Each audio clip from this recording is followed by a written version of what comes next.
Assalamualaikum and good day everyone, and I'm Wan Bayani. In this topic, we are going to discuss about the importance of conservation genetics in wildlife management. First, let me explain to you the meaning of conservation genetics. Conservation biology plus genetics, we call it as conservation genetics. Conservation genetics uses a combination of ecology, molecular biology, population genetics, mathematical modeling, and evolutionary taxonomy, or the study of family relationships. Why is conservation genetics important in wildlife management? First, scientists must understand the genetic relationships among the organisms they are studying. Then, wildlife managers can use the techniques to preserve biological diversity in these species, as in captive breeding of the species.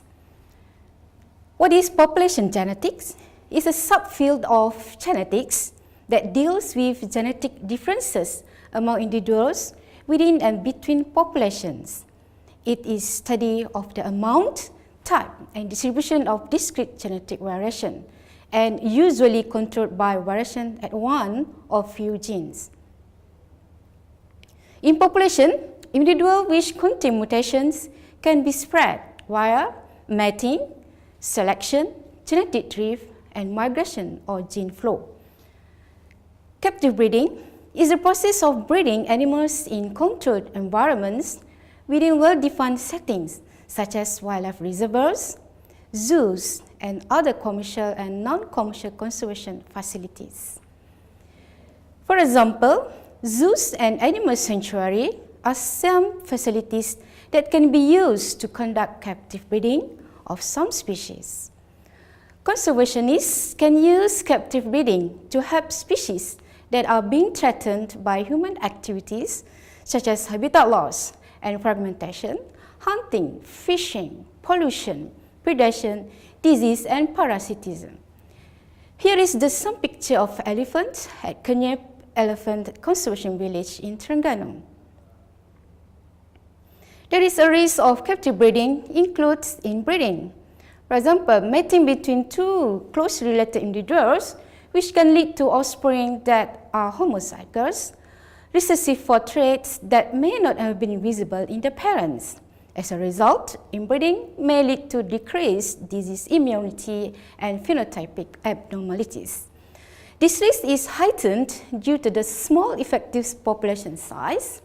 A small population, less than 100 individuals, can quickly become vulnerable to genetic phenomena that increase the risk of extinction, such as genetic drift, or genes have the potential to fix or disappear, inbreeding, and gene flow. They subsequently suffer from reduced genetic diversity and long-term species viability. Inbreeding depression. Too much inbreeding can be detrimental or harmful. Recessive detrimental genes turn up more frequently. For example, cheetahs, where inbred populations must have went through bottleneck, or remaining cheetahs have very similar genetics, abnormal sperm in common, and low sperm count. You can watch the video at the link provided here.